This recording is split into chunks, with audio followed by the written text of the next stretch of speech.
यिनीहरूको मनोरथ सम्पूर्ण पूरा गर्नुभयो। गाई बाछा घोलाबाला सारा चराउनु भयो। अगासुर बकासुर आदि गरेका सारा दानवहरूको वध गर्नुभयो। गोपिनीको इच्छा पूरा गर्नुभयो। महाराज रचाउनु भयो। अक्रूरजी आयो निम्ता अक्रूरजीको मामा घर जानुभयो। कंस जस्तो लोक कण्टक त्यो दैत्यको वध भगवानले गर्नुभयो। काशीमा जानुभयो। गुरु कहाँ विद्या पढेनौ भयो। फर्केर आउनुभयो। 16,108 रानीसँग भगवानले विवाह गर्नुभयो। 16,108 रानीसँग विवाह गरेर 16,108 महल भगवानले निर्माण गर्नुभयो। प्रत्येक दरबारमा एउटा एउटा रूप बनेर अहिले भगवान बस्नुभयो भन्ने कथा हामीले हिजोका अध्यायहरूमा श्रवण गर्यौं। र अब राजा परीक्षितलाई सुखदेव स्वामी भन्नुहुन्छ, राजा कृष्णका चरित्र वर्णन गर्ने क्रममा एक दिनको कुरा अरु सम्पूर्ण रानी रिसाउँदा रहेछन्। हेर्नुहोस्, तर रुक्मिणी रानी कहिल्यै पनि नरिसाउने होइन। यिनको रिसाएको रूप चाहिँ कस्तो हो रहेछ हेर्न पाए हुन्थ्यो जस्तो लाग्यो। अरु त रिसाएको देख्छु, तर रुक्मिणी जेठी रानी अहिलेसम्म रिसाएकी छैनन्। एक दिनको कुरा, बिस्तारामा सँगै बसेको बेलामा अहिले भगवानले रुक्मिणी महारानीसँग ठट्टा गर्ने विचार गर्नुभयो। यो पनि रामको त्यो पनि रामको, सारा संसार रामको, म पनि रामको। यो पनि रामको त्यो पनि रामको, सारा संसार रामको, म पनि रामको। यो पनि रामको त्यो पनि रामको, सारा संसार रामको, म पनि रामको।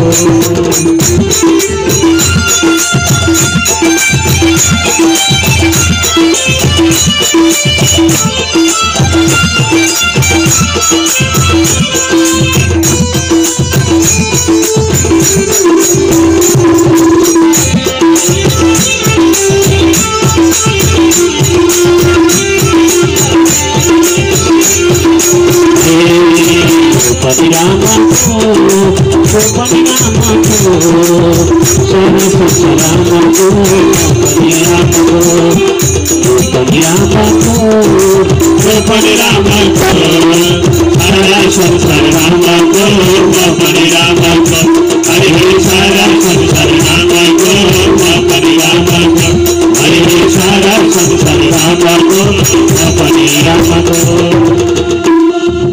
महारानी रुक्मिणीसँग परिहास गर्न मन लाग्यो, ठट्टा गर्न मन लाग्यो।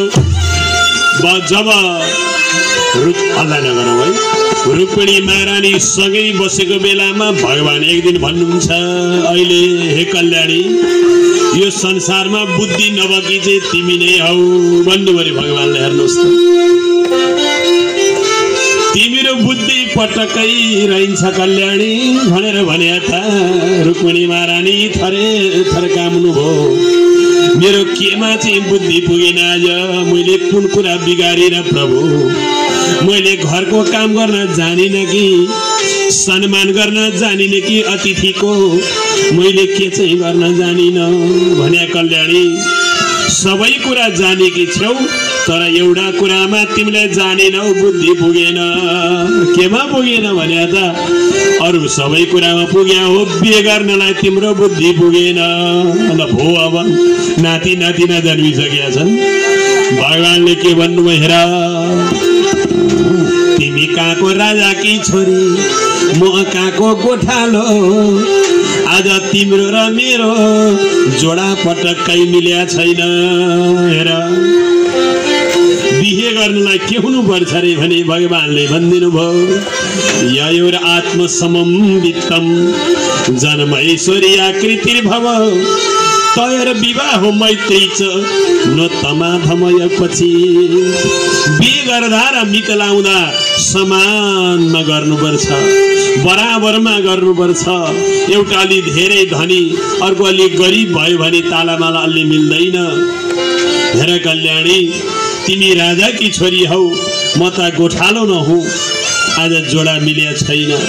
तिम्रा बाबाले र दाजुले लगेर राजा शिशुपाललाई दिन लागेको थियो, तिमी मसँग आयौ। अहिले पनि केही बिग्रिया छैन, हेर जाने भए गए हुन्छ भो। अब रुक्मिणी रानी त थरे थर काम्नु भो, भोग्लो कैते बिस्तारामा ढल्नु भो। बिस्तारामा भगवानले हत्त नपत्त चार भुजाको रूप धारणा गर्नुभयो, उचाल्नुभयो, बिस्तारामा राख्नुभयो। एउटा हातले पसिना पुछिदिनुभयो, अर्को हातले चमर पंखा जब हल्लाएर भगवानले अहिले रुक्मिणीकै सेवा गर्नु पर्यो। पछिबाट रुक्मिणी महारानी होसमा आइसकेपछि कल्याणी तिमी किन यसरी आत्तिएकी भगवान? अहिले भन्नुहुन्छ भगवान, हे कल्याणी किन आत्तिएको तिमी यसरी? हेर घर गृहस्थी भइसकेपछि कहिलेकाहीँ ठट्टा गर्नुपर्छ, कहिलेकाहीँ रमाइलो पनि गर्नुपर्छ। होइन तिमी कहिले रिसाउँदै रहन्छौ, तिमी रिसाउँदा तिम्रो अनुहार कस्तो हुन्छ होला भनेर मैले जाँच गर्नको लागि यस्तो भने हुँ। अयम हि परम लाभो गृहेषु गृहमेधिनाम यन्नमर्नीयते यामो प्रियाभिरुहामुने। कल्याणी यी सम्पूर्ण रानीहरू मध्ये सबैभन्दा तिमी मेरी प्यारी छ। मैले तिम्रो रिस हुन्छ कि हुँदैन भनेर परीक्षा गरे हुँ। भनेको अहिले के भन्नुभयो माता रुक्मिणीले? हे भगवान, हजुरले भनेका कुरा ठिकै हुँ। हजुरको र मेरो जोडा अहिले मिलेकै पटक्कै छैन। उहाँले के भन्नुभयो? यद वाञ्छया नृपशिखात्मनयुङ्गवैन्यौ जायन्त नाउसगय दया एकपत्यं रास्यं विसृज विविशुर वनमम्बुजाक्षा सिन्धन्ति तेनु पदवीं तया स्थिताकी। कस्ता राजा महाराजा, कस्ता ऋषिमुनिहरू अनेकौं तपस्या गर्दा, हजारौं वर्ष तपस्या गर्दा हजुरलाई प्राप्त गर्न सक्दैन। कयौं वर्षको जब पूजा पाठले हजुरलाई प्राप्त गर्न सक्दैन। कस्ता राजा, नौसादी गरेका राजा, जयन्त आदि गरेका राजा, जयन्त नाउसदया। आज ऋषभदेव जस्ता राजा कस्ताले त तपाईलाई प्राप्त गर्न सक्दैनन् भने प्रभु म आज एउटा दैत्यकी छोरी हजुर कहाँको परम परमेश्वर जोडा त मिलेन प्रभु भनेर रुक्मिणीले भनिरहँदाखेरि भगवानका आँखाबाट बर्र आँसु झरे। कल्याणी आज 16,108 मा तिमी भन्दा सज्जनहरू कोही पनि छैन। अहिले रुक्मिणी महारानीलाई जब भगवान कृष्णले फेरि पनि जस्ताको तस्तैसँग फुल्याउनु भयो। कृष्णचन्द्र भगवान की बिहे गर्दाखेरि केहरूले भनेको छ भने कस्तो नियम हुन्छ रे बिहे गर्दा भने, बिहे गर्ने बेला भयो भनेपछि छोरीलाई चाहिँ बिहे गर्नेवाला केटो राम्रो भइदिए हुन्थ्यो भने जस्तो लाग्छ रे। कन्या वरयते रूपम माता वित्तम पिता श्रुता बान्धवा धनं कुलमिच्छन्ति मिष्टान्नम इतते जना भनेको छ। बिहे गर्नेवाला कन्यालाई चाहिँ मैले बिहे गर्ने केटो चिटिक्क पर्या चाहिँ चाहिन्छ। दुईजना हेर्दाखेरि आहा कस्तो राम्रो केटासँग बिहे गरिछ भने दुनियाँले भनुन् भने जस्तो लाग्छ। तर बालाई त्यस्तो लाग्दैन। बालाई कस्तो लाग्छ अरे भने मैले छोरी दिनेवाला केटो बहुत पढेको चाहिँ हुनुपर्छ, बरुहरू चाहिँ सुकै हो विद्वान हुनुपर्छ, ज्ञानी हुनुपर्छ भन्नुहुन्छ अरे बा।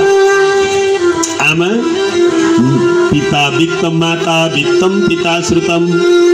आमालाई चाहिँ कस्तो लाग्छ अरे भने छोरी बिहे गरेर दिने घर अरू कुरा जेसुकै होस् तर धनी हुनुपर्छ भन्नुहुन्छ अरे आमा। फेरि भोलिपल्टदेखि छोरी रुँदै रुँदै आइन भने के गर्नु, घर खानेकुरो छैन भन्न आइन भने के गर्नु। आमाको मन हेर्नुहोस् त, छोरी धनीलाई दिन पाए हुन्थ्यो भन्नुहुन्छ अरे आमा। बान्धवा कुलमिच्छन्ति दाजुभाइहरू चाहिँ हाम्रो बहिनी दिने घर कुलघरान चाहिँ चाहिन्छ, अलि नाम चलेकै कहाँ लगेर दिन पाए हुन्थ्यो भन्ने विचार गर्नुहुन्छ। दाजुभाइहरूको त्यस्तो हुन्छ। अरू नि अरू वरिपरि भएकाको चाहिँ फलानाको छोरीको बिहे छ रे, भोज चाहिँ कुन चाहिँ पार्टी प्यालेसमा दिने रहेछ, कति थरीका आइटम राख्ने रहेछ, कस्तो खुवाउँदा रहेछन् हेर्नु पर्ला। त्यस्तो हुन्छ अरे हेर्नुहोस्, मिष्टान्न जना भोज कस्तो लाग्छ हो। कृष्णचन्द्र भगवान की जय जय हो। यस्ता प्रकारबाट अब बिहेका परिप्रपञ्चका कुराहरू, रुक्मिणीको परिहासका लीला बताउनु भयो। अब भगवान कृष्णका सन्तान कति भए रे भने एउटी रानीबाट 8वटा छोरा। हेर्नुहोस्, एउटी रानीबाट 8वटा छोरा, एउटी छोरी। 16,108 × 8 छोरा, 16,108 छोरी। यति भए अब जसबाट जन्मिएका शाखा सन्तान 56 करोड यदुवंशी बने। एक दिनको कुरा, रुक्मिणीको दाजुले रुक्मिणीलाई भनेछन्, रुक्मले हे बहिनी, मेरी नातिनीको बिहे गर्ने बेला भएको छ रोचना, तिम्रो पनि नाति छ अनिरुद्ध, हाम्रा कुलमा मामा चेला र फुपू चेलाको विवाह गर्ने चलन छ, अब कहाँ लगेर दिनु, जोडा पनि मिल्ला जस्तो लाग्यो। भगवान कृष्णसँग कुरा गर, म नातिनी दिन्छु भने हजुरबाबुले भन्नु। माता रुक्मिणीले विचार गर्नुभयो, हिजो म भागेर बिहे गरेको भगवानसँग, आज मागी विवाह छ भने त ठिकै भयो, के भयो त। भगवान कृष्णसँग माता रुक्मिणीले भन्नुभयो, कृष्ण नातिको विवाह गरौँ, केटी म खोजौँला भने कहाँ खोज्यौ कल्याणी भने, मेरो दाजुको नाति नातिनी बिहे गर्ने बेला भएकी छन्, दाइले पनि दिन्छु भन्नु भएको छ, बिहे गरौँ न भने ठिकै छ। भगवान कृष्ण अहिले सम्पूर्ण ग्रह शान्ति पूरा गरेर नातिको विवाहका निमित्त जन्ती लिएर जानुभयो। रुक्म राजाका स्वागत गर्यो, सेवा गर्यो, सारा भरिपूर्ण भयो। बिहे एकातिर हुन लाग्यो। बेहुलीको हजुरबा रुक्म जुरुक्क उठेर भन्छ, हाम्रो चलन त हेर बिहेको दिन जुवा खेल्ने छ ल, जुवा खेल्नु पर्छ, जन्तीबाट कसले खेल्ने हो, लौ निक्ल पो भन्छ। हेर्नुहोस्, बेहुलीको हजुरबा कपाल काटेर कन्यादान गर्नु कता कता, म जुवा खेल्छु भनेर निक्ल्यो भो। अब बलराम प्रभु भन्नुहुन्छ, हामी पनि के कम जन्ती हौ। अहिले सिधा भएको मान्छे पनि जन्तकको दिन बटारिन्छ भने जन्ती भनेपछि त्यस्तो हुन्छ। जन्ती भएपछि पहिले त जन्ती भनेपछि उल्याए, अहिले त सम्मान पनि गर्छन्। पहिले त जन्तीलाई हेर्ने दृष्टिकोण पनि फरक थियो अरे, जन्तीले घरको पिँढीको डिला बनेन भने यो जन्तीले त भाग्याण भन्थ्यो त्यो बेला। अहिले त बहुत सम्मान गर्ने चलन छ। अब जुवा खेल्ने बेला भयो। रुक्म बेहुलीको हजुरबा एकापट्टि अब बलराम प्रभु जुवा खेल्न लाग्नु भयो। वरिपरि रुक्मका सारा सेना बसेका छन्। बलराम प्रभुले थाप्नुभयो, अब बाजी जतिचोटि पासा लडाउने त्यतिखेर जित्नुहुन्छ। जब बलराम प्रभुले वरिपरिका भन्छन्, लौ रुक्मले जित्यो पो भन्छन्। हेर्नु त, रुक्मले जित्यो भन्ने देख्नै नपाइकन सोरिहाल्छन् पैसा। एकचोटि होइन, दुईचोटि होइन, जति राख्यो बाजी जम्मै जित्छ रुक्म। वरिपरिका भन्छन्, होइन हामीले जित्यौँ बलराम भन्न लाग्यो। हलो राख्यो हलो जित्छ, मुसल राखे मुसल। बलराम प्रभुलाई अहिले रिस उठ्दै आइसकेको छ। हेर्नुहोस्, अन्तिममा त के भनेर रुक्मले भने, नैवाक्षको विदायुयम गोपाला वन गोचरा अक्षर दिव्यन्ति राजानो बाणै छैन मवादृशा। यी त गोठाला रहेछन्, के खेल्न आउँथ्यो जुवा। यसले जित्न सकेन। त्यही बेलामा आकाशवाणी भएको, हे बलराम सीता तपाईको भएको छ, रुक्मले गर्यो आज झेला। बलरामले विचार गर्नुभयो, आकाशवाणीले पनि भनिगयो, हे रुक्म परिनी त आज मेरो फेला। ल भो अब जुरुक्क उठ्नुभयो, हलोले तानेर मुसलले दिएको बेहुलीको हजुरबा गोविन्दाय नमो नमः। ल गई ताले अहिले कृष्णचन्द्र भगवान की। अहिले रुक्मिणी महारानी बोल्नु भएन केही पनि। अनि नातिको विवाह गरेर कुशस्थलीपट्टि फर्केर भगवान आउनुभयो। हे कृष्ण, अब एक दिनको कुरा, यिनै अनिरुद्धसँग पछि बाणासुरकी छोरी उषाको पनि विवाह भयो भनेपछि प्रभु किन कसरी विवाह भयो? बाणासुरकी छोरी उषाको र अनिरुद्धको विवाह कसरी भयो सुन्न पाऊँ भनेपछि एउटा बाणासुर नाम गरेको दानवराज जब पहिले काशीपुरीमा बस्थ्यो, पछि त्यहाँबाट भागेर आएर काठमाडौँ सहरमा त्यो राज्य गर्दो रहेछ। बानेश्वरमा बसेर त्योले के गरेछ भने शिव शंकर भोलेनाथको उपासना गरेछ। कति सुवाको शिव कति सुवाको, नाकको माला पाको छाला कति सुवाको, कति सुवाको, नाकको माला पाको छाला कति सुवाको, कति सुवाको, कति सुवाको, नाकको माला पाको छाला कति सुवाको।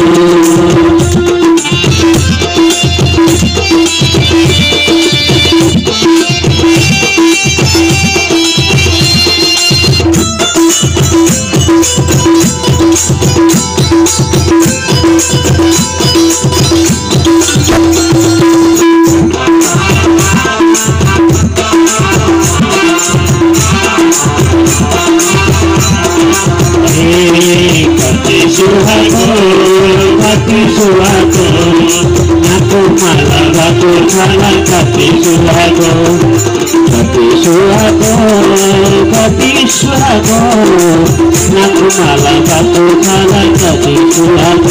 सुहागे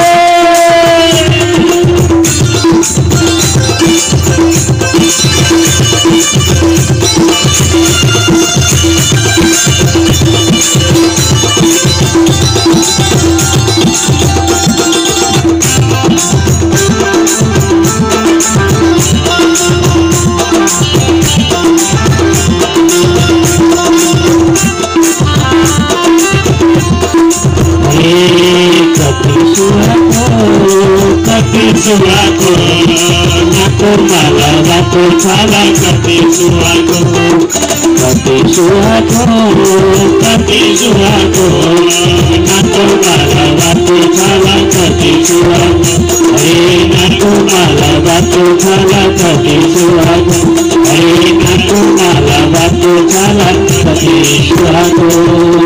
शिव शंकर भोलेनाथ की जय जय हो।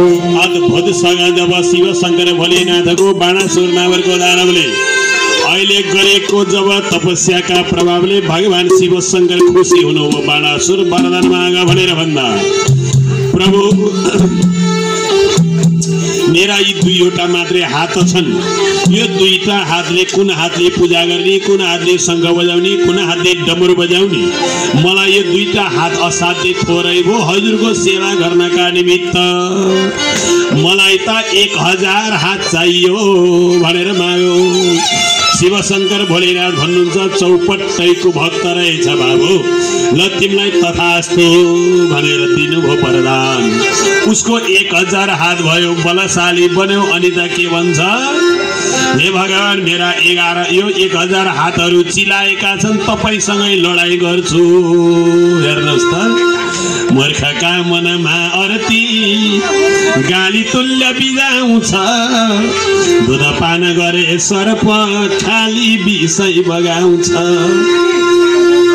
दुष्टलाई के हुन्थ्यो र?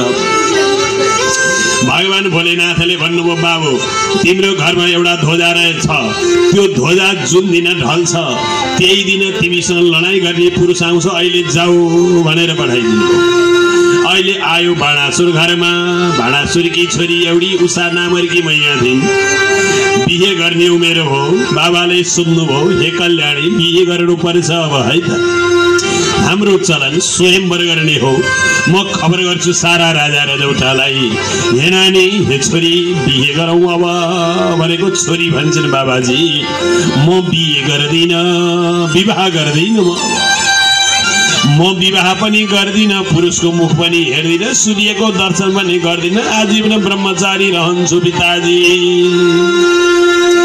छोरीले यसो भनिरहँदा बाबा सम्झाउनुहुन्छ कल्याणी अहिले तिम्रो यो ख्यालको निर्णय होला दिनाचरण बित्दै जाँदा अरू दुईटा भएर हिँडेको श्रीमान श्रीमती बनेर हिँडेको देख्दा तिमीलाई पनि बिहे गरौँ लाग्ला भोलि पर्छ त्यो बेला गर्ने भन्यो भने त उमेर गइसक्या हुन्छ फेरि साना बाबु नानी बोकेर हिँडेको देख्दा ओहो मेरो पनि हुन्छ भइदिएको भए हुन्थ्यो भन्ने जस्तो लाग्ला यस्तो हतारको निर्णय नगर नानी बिहे गर्नुपर्छ भने पिताजी म चाहिँ बिहे गर्दिन छोरीले ढिपी गरिन् उसो भए भइगयो त भनेर एउटा असाध्यै सुन्दर दरबार बनाइदिनु म बगैँचा बनाइदिनु म सारा जति चाहिने चिजबिजहरू जस्तो चिज चाहिने हो सारा तयार भयो एउटी दासी चित्रलेखा भन्ने दासी दिनुभयो लौ त तिमी दिदी बहिनी यही बस हे नानी यिनको तिमीले सेवा गरे है भनेर चित्रलेखालाई भन्नुभयो यसै गरी जब बाणासुरले छोरीलाई दरबारमा राखिदिएको थियो एक दिनको कुरा भगवान शंकरको र गौरीको जब कृपा भएछ रात्रिका बीचमा उषा रानीले देखिछन् अहिले सपनी रात्रिका बीच सपना देखिछ अत्यन्त श्याम सुन्दर दिव्य मूर्ति जस्तो व्यक्ति आएछ माया मोह लगाएर गएको सपना देखेपछि त बिहान उठेर धुरु धुरु रुन लागिछन् अरे हेर्नुस् साथी चाहिँ सोच्छिन् किन रोको भने त भन्नु हुँदैन बहिनी भन्नु हुँदैन भनी किन भन्नु हुँदैन भने त गए राति सपनीमा आयो कोहो र माया मोह लायो रातभरि बसिकन लायो माया मोह पो भन्छे उता हेर्नुस् होइन के गर्ने त तिम्रा बाले थाहा पाए भने मार्छन् भने त बाले जेसुकै गर्नु त्यो सपनीमा आउने पुरुषलाई हे बहिनी जसरी पनि ल्याइदेऊ न पो भन्छन् अहिले भो अब होइन बिहे गरिदिने भनेको छ तिम्रा बाबाले मार्छन् भोलि पर्सि भने जसो परे नि म सौला त्यसलाई नल्याइकन हुँदैन भनेपछि त अहिले भन्नुहुन्छ उषा मैया के भन्नुभयो हे कल्याणी त्यसलाई जसरी पनि ल्याइदेऊ भनेर भन्दा चिनिया छ त चिन्दछौ तिमी भनेको उनले के भने झल झल झल्केको मुहुडा लिन आइदेऊ हे जोडा झल झल झल्केको मुहुडा लिन आइदेऊ हे जोडा झल झल झल्केको मुहुडा लिन आइदेऊ हे जोडा सपनीमा तिम्रो हाम्रो भेट राति सपनीमा तिम्रो हाम्रो भेट यदि तिमी मायामा मर्छु म त भेट यदि तिमी माया त मर्छु म त भेट झल्केको मोडा लिन आऊ हे जोडा झल झल झल्केको मोडा लिन आऊ हे जोडा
भगवान की अहिले साथी चाहिँलाई भन्छे यति राम्रो रहेछ श्याम सुन्दर छ ल्याइदेऊ न सखी भन्या साथी चाहिँको नाम रहेछ चित्रलेखा बुझिबक्सेला गुरु चित्रलेखा भनेको जसरी हामी अहिले फोटो खिच्दाखेरि जस्ता तस्तो आउँछ नि त फोटो त्यो चित्रलेखा के गर्थे भने टक्क अनुहार हेर्दाखेरि जस्ताको तस्तै बनाएर ल्याउँथे जस्ताको तस्तै चित्र फोटो टक्क बनाएर ल्याउने भनेर चित्रलेखा भने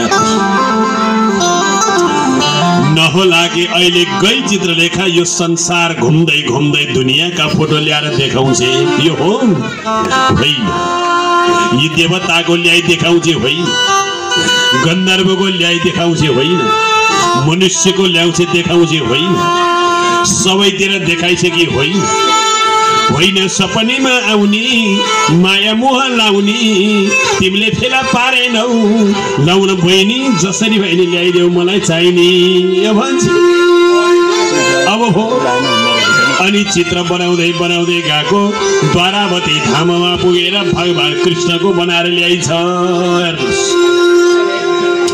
भगवान कृष्णको चित्र बनाएर ल्याएर यसो देखाउँदाखेरि त के भनिन्द्रे भने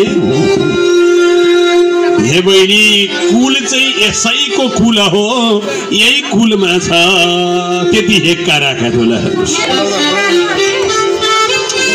अनि गएर कृष्णको छोरो प्रद्युम्नजी महाराजको जब बनाएर ल्याउनु भयो चित्र यो हो त भने त अनि अलि लाज मानिन अरे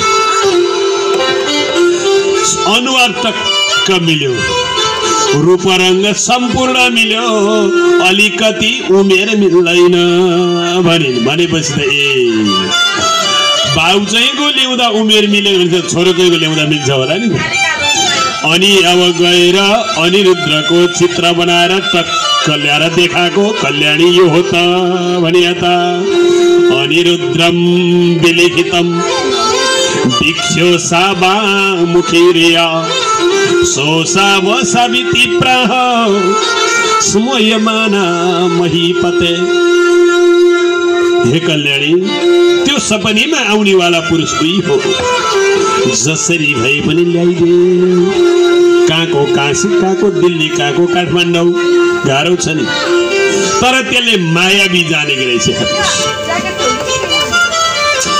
अनिरुद्रजी महाराज सुतेको बेलामा रात्रिका समयमा सारा ढोका खोली पलङैसम्म जुरुक उचालेर ल्याएर उडाएर ल्याएर जानेरी उषा मैया सुत्रे कोठा थियो त्यही कोठाको एकापट्टि सुताइदिन्छ त्यति पराक्रमी थियो बिहान उज्यालो भयो जुरुक्क उठेर हेर्दा आफू सुतेको कोठै होइन हेर्नुहोस् आफू सुतेको कोठामा भगवान कृष्णको जब तस्बिर राखेको थियो, भगवान कृष्णको तस्बिर छैन।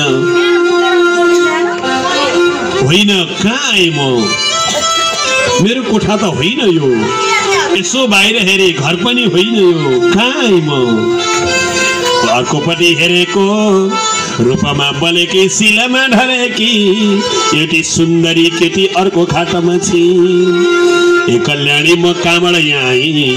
तिमी को हौ भन्दा उनले परिचय गराइन्। हे राजकुमार, म यस दरबारकी राजाकी छोरी, बाणासुरकी छोरी उषा मेरो नाम।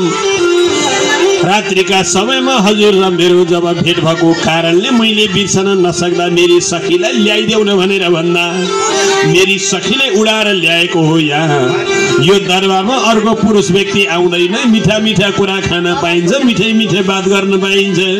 यही बगैँचामा डुलाउला, यही भएको कुरा खाउला, मसँग विवाह गरौँ, यही बसौँ, तपाईँ जान मिल्दैन भनिदिन्छ।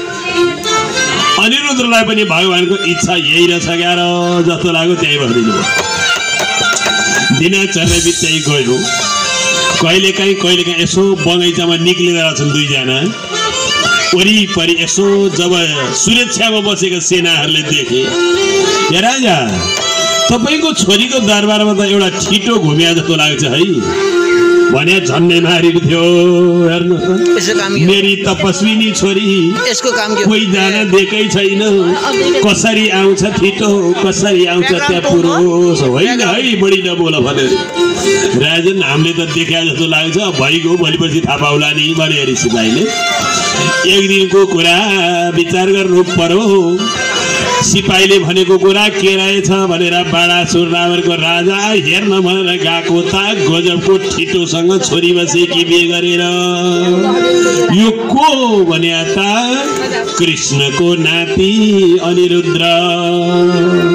बाँकी राख्दिन, च्याप समात्यो, बाँधेर लडाइदियो, मार्छु भन्न थालेको। माता उषा भन्नुहुन्छ, अहिले पिताजी यसलाई नमार्नु, यी बिना म बाँच्न सक्दिन। हिजो बिहे गर्दै गर्दिन भन्ने केटी आज भन्छन् यी बिना म बाँच्नै सक्दिन। कृष्णचन्द्र भगवान की जय हो। अब अहिले तिमीले भनेर हुँदैन, हिजो चाहिँ जब बिहे गर्दिने भन्ने आज बिहे गर्ने भएमा राजाको छोरालाई दिन्थे। तिमी आज यो गोठाला कृष्णका छोरासँग नातिसँग बिहे गर्नेवाली, म यसलाई ज्वाइँ मान्न सक्दिन भनेर लडाइदियो। 4 महिना बितिसक्यो, दुःख दिएर राखेर छ। नारदगुरु बिना बजाउँदै बजाउँदै बजाउँदै बारामती धाममा जानुभयो। कृष्णले सम्मान गर्नुभयो। नारदगुरु सोध्नुहुन्छ अहिले, होइन तपाईँलाई सन्चै छ कृष्ण भने मलाई सन्चै छ भन्नुभयो। शाखा सन्तानलाई के छ नि भने ठिकै होला, एउटा दुईटा होइन 56 करोड छन्, ठिकै होला सबैलाई भने। लौ कृष्ण, यसरी हुँदैन। तपाईँको एउटा नाति 14 वर्षका माछा बेटियु र नुसो छता। 4 महिना भइसक्यो, बाणासुरले लगेर थुनेर राखिदिन्छ, गरुड पासले बाँधेर लडाइँ राखिन्छ। यस्तो कुरा थाहा पाउनका निमित्त त भोलिदेखि आफ्ना परिवारको हाजिर गर्नुहोस्, को छ को छैन भनेर। यसरी हुन्छ कृष्ण। नाति थुनेको छ भनेपछि 12 अक्षौहिणी सेना लिएर गएर अनि त्यो बाणासुरको दरबारमा आक्रमण गर्न लाग्नुभयो। कृष्णले पहिले बाणासुरलाई बोलाउनु भयो। बाणासुर, हेर, तिम्री छोरीले मेरो नातिलाई मन पराएछ, म बुहारी लिन आएको, ल पठाइदेऊ भने त आइगो, लडाइँ गरेन। मेरी त्यति तपस्विनी छोरीसँग बिहे गर्नेवाला तेरो नाति किन छोड्छु र उसै? अनेकौं मुख चलाउन थाल्यो। भगवानले भन्नुभयो, हे राजा सुन, अलिकति त्रिजातिको थोरै गल्ती नभइकन पुरुष जातिको हुँदैन कुरा, बुझ्यौ? आफ्नो सतमा बस्दाखेरि कसैले आड गर्न सक्दैन। मेरो नाति यहाँको होइन, उडाएर ल्याइदिया के गरोस्। पठाउने भए पठाउ, होइन भने बाँकी राख्दैन भने आयो लडाइँ गरेर। अहिले घनघोर लडाइँ पर्यो। त्यतिखेर घनघोर लडाइँ पर्दा पर्दा पर्दा अब त भगवानले मार्ने हुनुभयो भनेपछि त अब के गर्ने हो? गएर बाणासुरले भोलेनाथको तुति गर्न लाग्यो। त बाणासुर भगवान भोलेनाथको भक्त थियो। गएर मलाई कृष्ण भगवानले मार्ने आत्नुभयो। लौन प्रभु मेरो रक्षा गर्नु होला, म हजुरको भक्त हुँ। शिव शंकर भोला, शिव शंकर भोला, दर्शन दिन के होला बित्ती लाग्यो बेला। शिव शंकर भोला, शिव शंकर भोला, दर्शन दिन के होला बित्ती लाग्यो बेला। शिव शंकर भोला, शिव शंकर भोला, दर्शन दिन के होला बित्ती लाग्यो बेला।